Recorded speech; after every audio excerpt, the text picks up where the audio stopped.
Hey, darlings. Today, as I'm recording this, it is Friday, June 19th, Juneteenth. And I've been thinking about and doing a little research, listening to voices about this conjunction of the 250th anniversary since the signing of the United States Declaration of Independence and this particular Juneteenth. I just saw a Substack article by Jemar Tisby that says they asked two different questions, these celebrations. The 250th says, how great have we been?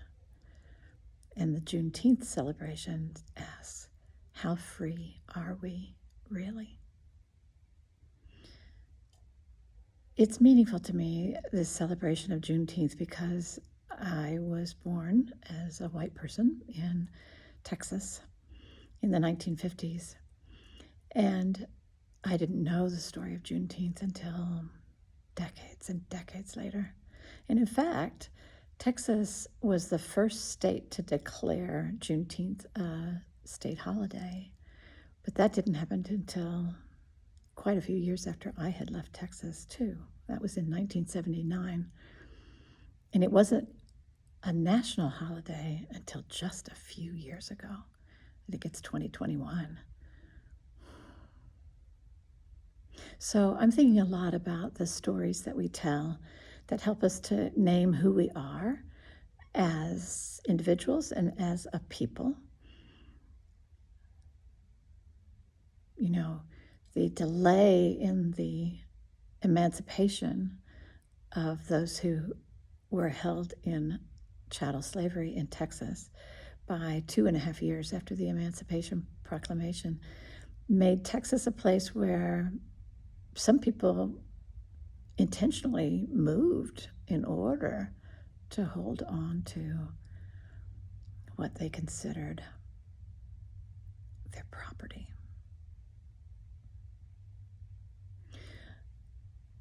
I do love the fact that there was an accounting, at least in a visible way, a public way, for that atrocity,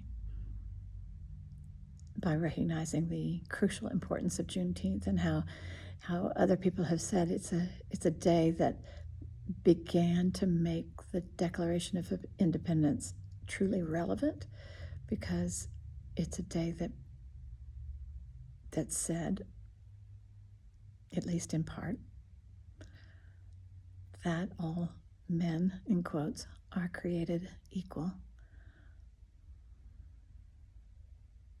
I think it's something to wrestle with. And I also think, all of these thoughts and feelings, especially if you are a white person like I am, what myths have we grown up with about the United States? What questions do we have about the truths of our history?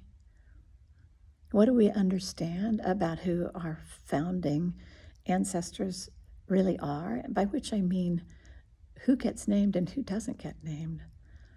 Who are all of those ancestors who weren't recognized as equal when the Declaration of Independence was signed, but who are founding relatives, founding ancestors every bit, including those who lived here on these lands before the European invasion.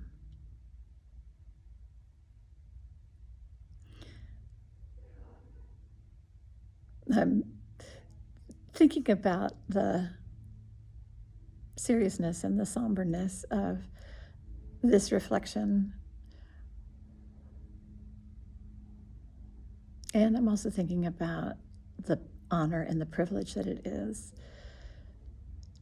to get to recognize and celebrate Juneteenth alongside those whose holiday it truly belongs to,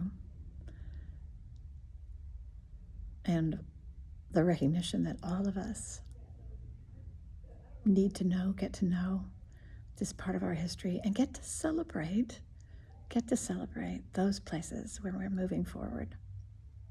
Here in Georgia, just this week, the NAACP and a number of other partners, including the Unitarian Universalist Georgia Legislative Action Network, called people together to say no to redistricting here in Georgia, which would be another blow to voting rights. And indeed, the legislature and the governor decided that they weren't going to take up this issue, not in this special session. This requires our vigilance and our attention, and it also is a moment to celebrate. We can push back. We can reverse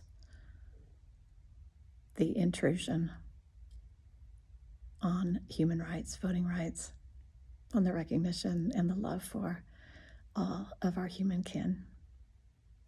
Something to think about. I love you. Talk to you soon.